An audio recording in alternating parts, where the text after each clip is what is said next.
Subscribe to my channel and hit the bell icon so you never miss any video from my channel. متعلق ایک رسالہ ہے، رسالہ سیر و سلوک یعنی عرفان کا رسالہ سید مہدی بحرالعلوم کا، جس کی بہت زیادہ اہمیت ہے، اور اس میں ایک حدیث انہوں نے عنوان قرار دی ہے، اور وہ حدیث بڑی اہمیت کی حامل ہے جو حبیب خدا کی حدیث میں سنانا چاہ رہا تھا۔ ان کے رسالے کا عنوان ہے کہ من اخلص للہ 40 صباحا، جس نے بھی 40 دن اخلاص عمل کے ساتھ تمام کاموں کو انجام دیا، یفتح اللہ ابواب الحکمت من قلبہ الی لسانہ، تو اللہ حکمت کے تمام دروازے اس کے قلب سے اس کی زبان پہ جاری کر دیتا ہے۔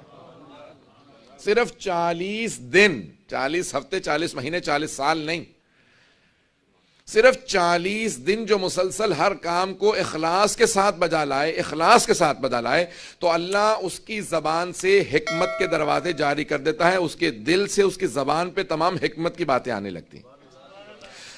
سید محمد بحرالعلوم کہتے ہیں کہ میری زندگی کا راز، کامیابی کا راز بس یہ ایک حدیث ہے کہ اس میں نے ہر چیز کے لیے کوشش یہ کی ہے کہ 40 دن ہر چیز کو اخلاص کے ساتھ بجا لاتا رہوں۔ توجہ ہے؟ اور مرحوم آیت اللہ رشید نجفی وہ کہتے ہیں کہ میں نے اسی رسالہ سیر و سلوک کو عنوان قرار دیا اور اپنی زندگی میں نے اس کے بہت سے فوائد دیکھے۔ عزیزان گرامی، بہت بڑے مرجع تقلید، بعض اوقات ایک دوسرے مرجع آتے تھے تو وہ ان کی تعظیم میں کھڑے نہیں ہوتے تھے، سن رہے ہیں اس بات کو، اور بعض اوقات ایک طالب علم آتا تھا تعظیماً کھڑے ہو جاتے تھے، بہت زیادہ احترام کرتے تھے۔ ان سے پوچھا گیا کیا مصلحت ہے کہ بعض اوقات آپ ایک دوسرے مرجع کے احترام میں نہیں کھڑے ہوتے اور بعض اوقات ایک طالب علم کے احترام میں کھڑے ہو جاتے ہیں؟ کہ کئی مرتبہ میں کسی مرجع کو دیکھتا ہوں تو مجھے خیال آتا ہے کہ میں ان کی وجہ سے ان کا احترام کر رہا ہوں، اللہ کی خاطر نہیں۔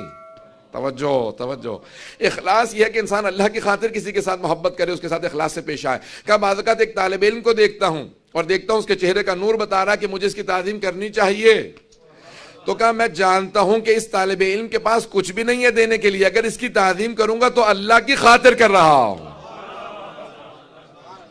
اگر انسان 40 دن تمام کاموں کو اخلاص سے عمل کے ساتھ بجا لائے تو اللہ کا وعدہ ہے، حبیب خدا کا وعدہ ہے، اس کی زبان سے حکمت کے چشمے پھوٹنے لگیں گے۔ صرف 40 دن اگر انسان اخلاص رکھے تو اس کی زبان سے حکمت جاری ہو جائے گی۔